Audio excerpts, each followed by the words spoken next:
నమస్తే, welcome to Disha TV. PCC అధ్యక్షుడైనటువంటి మహేష్ కుమార్ గౌడ్ మీద కూడా పెద్ద ఎత్తున కూడా అటు ఒక న్యూస్ ఛానల్లో ప్రచారం జరుగుతూ ఉంది. ఆయన ఒక ఫెయిల్యూర్ పీసీసీ అని, ఒక బీసీ నాయకుడిని టార్గెట్ చేశారంటే కూడా బీసీ నాయకులు చెప్తా ఉన్నారు. అసలు ఏం జరిగింది, బీసీ నాయకులు ఎందుకు ఆ నాయకుడికి సపోర్ట్ చేస్తూ ఉన్నారు, అటు ఆ ఛానల్ ఎందుకు తప్పుడు ప్రచారాలు చేస్తూ ఉందో కూడా అడిగి తెలుసుకునే ప్రయత్నం చేద్దాం. మనతో పాటు ఆర్ కృష్ణయ్య గారు ఉన్నారు, ఆయనతో మాట్లాడే ప్రయత్నం చేద్దాం. సార్ చెప్పండి, ఎట్లా చూస్తారు దీన్ని? ఇప్పుడు మహేష్ కుమార్ గౌడ్ మీద అయితే వరుస కథనాలు అయితే రోజుకొకటి వస్తూ ఉన్నాయి. ఆయన ఒక ఫెయిల్యూర్ అంటూ కూడా ఒక బీసీ నాయకుని చెప్తున్నటువంటి పరిస్థితి.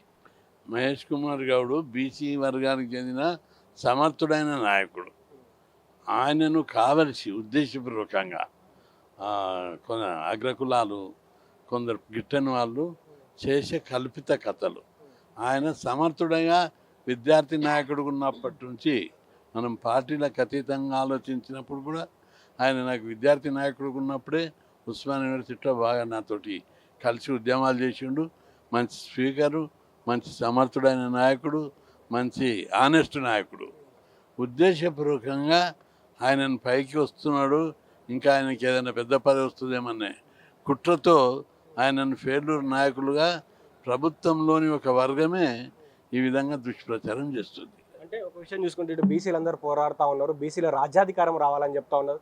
రాబోయే ఎలక్షన్లో కూడా ఒక బీసీ ముఖ్యమంత్రి అభ్యర్థిని ప్రకటించాలని మీరు చెప్తున్నటువంటి తరుణంలో ఒక బీసీ నాయకుడి పైన ఇట్లాంటి దుష్ప్రచారం చేయడం ఎట్లా చూస్తారు? అంటే బీసీ ముఖ్యమంత్రి కావాలని ఈరోజు అన్ని పార్టీలు ఎత్తుకుంటున్నాయి. అట్లే రేపు ఈయన ఎదిగితే ఈయననే బీసీ ముఖ్యమంత్రిగా ప్రకటించే ప్రమాదం ఉందని కూడా ఆ పార్టీలోని కొందరు నాయకులు, అగ్రకుల నాయకులు ఇటువంటి ప్రచారానికి ఎగబడ్డారు. అంటే ఒక న్యూస్ ఛానల్ వరుసగా ఇన్ని అంశాలు తెరపైకి తీసుకొస్తా ఉంటే పార్టీ నుంచి కూడా ఎలాంటి మద్దతు లభించడం లేదు. ఎందుకంటే మీలాంటి బీసీ నాయకులు తప్ప బయట ఉన్నటువంటి నాయకులు, పార్టీకి అతీతంగా ఉన్నటువంటి నాయకులు మాట్లాడుతున్నారు తప్ప పార్టీలో ఉన్నటువంటి అంతర్గత నాయకులు ఎవరు మాట్లాడట్లేదు. పార్టీలో నేను అనుకుంటే ఎవరో పెద్ద నాయకుడే దీని కుట్ర ఉంటాడు.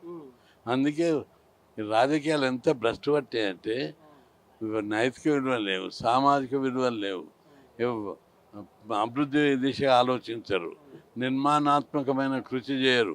కష్టపడి లీడర్గా ఫోకస్ కావాలి. ఇప్పుడు నేను లీడర్ అయినంటే కష్టపడి పోరాటాలు చేసి ఉద్యమాలు చేసి అయినా సెంటిమెంట్ను లేదు కాదు, 14,000 ఉద్యమాలు చేసిన, అనేక స్కీములు పెట్టించిన, హాస్టళ్ళు, గురుకులాలు, ఫీజు రియంబర్స్మెంటు, స్కాలర్షిప్లు, ఉద్యోగాల భర్తీ ఇట్లా పెట్టిస్తే ఎవరు కూడా దాన్ని తట్టుకునే శక్తి లేక సైలెంట్గా ఈరోజు అన్ని పార్టీలు నా చుట్టే తిరిగే పరిస్థితి ఏర్పడ్డది. ప్రజాదరణ ఉందని. ఇప్పుడు వచ్చే నాయకులు ఏంటిది, ఏం పని చేయొద్దు, ఓన్లీ సెంటిమెంట్ రెచ్చగొట్టాలి, ఒకరినొకరు తిట్టుకోవాలి, ప్రచారం పొందాలి, లీడర్ గుర్తింపు పొందాలని చూస్తున్నాం. చౌకబేరం రాంగ్ పద్ధతిలో ప్రజలకు సేవ చేసినవాడు నిజమైన నాయకుడు. ప్రజలకు సేవ చేయకుండా సెంటిమెంట్ తోటి, తిట్లతోటి, పైసలతోటి తొందరగా లీడర్ కావాలనేది ఈ కొత్త ట్రెండ్. ఈ ట్రెండ్ మంచిది కాదు. ప్రజలు ఇది కలకాలం నిలవదు. ప్రజలు కూడా ఈరోజు రియలైజ్ అవుతున్నారు, ఎవడు సేవ చేస్తే వాడే నాయకుడు అనే ఇది మళ్ళీ అది రిపీట్ అవుతుంది. కాబట్టి మహేష్ గౌడ్ కొట్టించిరా కాంగ్రెస్ పార్టీ కష్టపడి పోరాటాలు చేస్తే ఆయన సేవను గుర్తించి ఇచ్చాడు. ఏం తక్కువ చేసిండు ఆయన? బీసీల యొక్క మూమెంట్ ఉంది, ఈయనను బీసీ నాయకుడిని ఎదగకుండా కుట్ర చేస్తున్నారు వాళ్ళు. అంటే గాంధీ భవన్ని పక్కన పడేసిండు, కార్యకర్తలను పట్టించుకోవట్లేడు, బీసీ నాయకులతో ఎవరితో మాట్లాడలేడు, బీసీలను సమన్వయం చేసుకోలేకపోతా ఉన్నాడు, ఆయనకు అంత క్యాలిబర్ లేదు, అంత టాలెంట్ లేదు, కాబట్టి ఆయన ఒక ఫెయిల్యూర్ అని చెప్తా ఉన్నారు. అది అట్లా దాన్ని మేము అంగీకరించాం. ఎందుకంటే 42% రిజర్వేషన్లప్పుడు ప్రతి సందర్భంలో చొరవ తీసుకున్నాడు, పట్టించుకున్నాడు. ఉద్యమాన్ని మేము 42% ఇచ్చే వరకు మేము వదలమని చెప్పి బీసీ సంఘాలతోటి, బీసీ నాయకులతోటి ఓపెన్గా ప్రకటన ఇచ్చాడు. ఆయన వల్ల కొంత బీసీ కాంగ్రెస్ పార్టీ చేసిన దుర్మార్గాలకు శాశ్వతంగా కాంగ్రెస్ పార్టీ బీసీలకు దూరం కావాలి. ఫీజు రియంబర్స్మెంట్ బకాయిలు ఇస్తలేరు ముఖ్యమంత్రి గారు. అదేవిధంగా బీసీలకు పదవులలో అన్యాయం చేస్తున్నాడు. లోకల్ బాడీ రిజర్వేషన్లో 42 ఇవ్వలేదు, కార్పొరేషన్ చైర్మన్లు ఇవ్వలేదు. అంతెందుకు బీసీ వెల్ఫేర్ డిపార్ట్మెంట్లో బీసీ అధికారులు లేరు. అది ఎవరు తప్పు, ముఖ్యమంత్రిదా పదవిలో ఉన్న మహేష్ గౌడ, పార్టీలో ఉన్న మహేష్ గౌడదా? ముఖ్యమంత్రి బీసీ కమిషనర్ను బీసీ వేయలేదు, BC welfare principal secretary BC లేడు, బీసీ కార్పొరేషన్ ఎండి బీసీ కాదు, చివరకు బీసీ గురుకుల సొసైటీ కూడా బీసీని లేకుండా చేశారు. అడుగడుగున ఆ బీసీ శాఖలనే బీసీలు లేరు. మైనార్టీ శాఖ ఉందో అనుకో, మైనార్టీ శాఖలో మొత్తం బీసీలు మైనార్టీలు ఉంటారు. ఎస్సీ వెల్ఫేర్ ఉంది, ఎస్సీ వెల్ఫేర్లో మొత్తం ఎస్సీలు ఉంటారు. ఎస్టీల ప్రధానమైన పోస్టులు ఎస్టీలు వేస్తారు. కానీ బీసీ శాఖలు వేయకుండా ముఖ్యమంత్రి బీసీ వ్యతిరేక చర్యలకు పాల్పడుతున్నారు. మనకు కనిపిస్తుంది.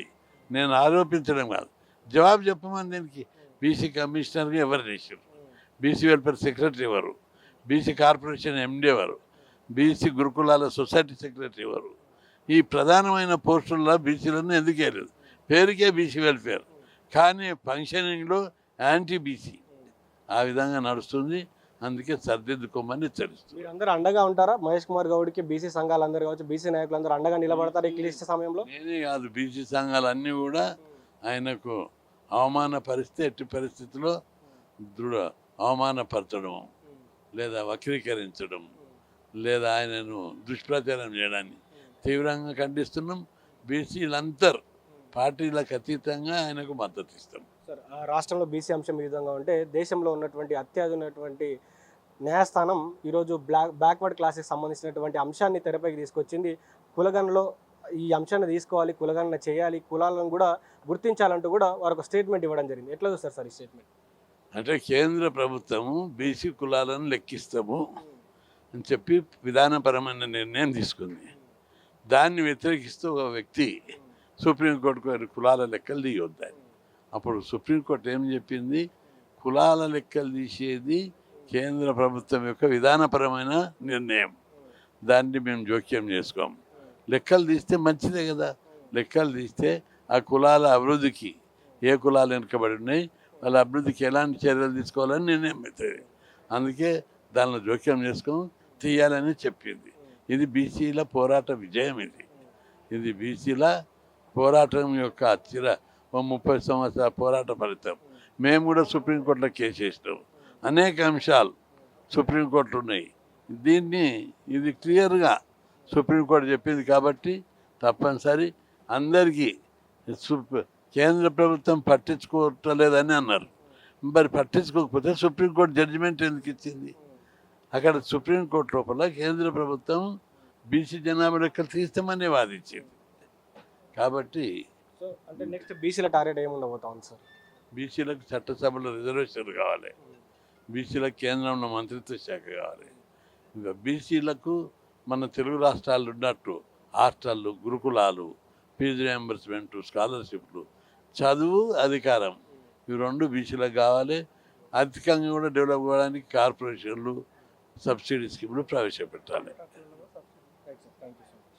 ఇది ఆర్ కృష్ణ గారు చెప్తున్నటువంటి మాట. ఏదైతే మహేష్ కుమార్ గౌడ్ అంశంలో అక్కడ ఉన్నటువంటి ఎవరో పెద్ద నాయకుడే తనని ఎదగనీయకుండా చేయాలని ఒక ప్రయత్నం వల్లే చేస్తూ ఉన్నాడు తప్ప ఆయనకంత క్యాలిబర్ లేదని కాదు. గతంలో మేము రిజర్వేషన్ కోసం పోరాడినప్పుడు ఆయన పోరాట పడిమ కూడా మేము చూసాము. మాకంటే ఎక్కువ ఆయన కూడా ఎంత మేరకు చేయాలో అంత మేరకు కష్టపడ్డాడు. కాబట్టి ఆయనకి ఏం జరిగినా కూడా బీసీ నాయకులు అందరం కూడా ఆయనకు అండగా నిలబడతాం, ఆయనకు అండగా నిలబడి ఆయన కోసం మేము కూడా పోరాడతామని కూడా ఆర్ కృష్ణ గారు చెప్తాను. అదేవిధంగా సుప్రీంకోర్టు ఇచ్చినటువంటి తీర్పును కూడా మేము స్వాగతిస్తున్నామని కూడా ఆయన వ్యాఖ్యానించారు.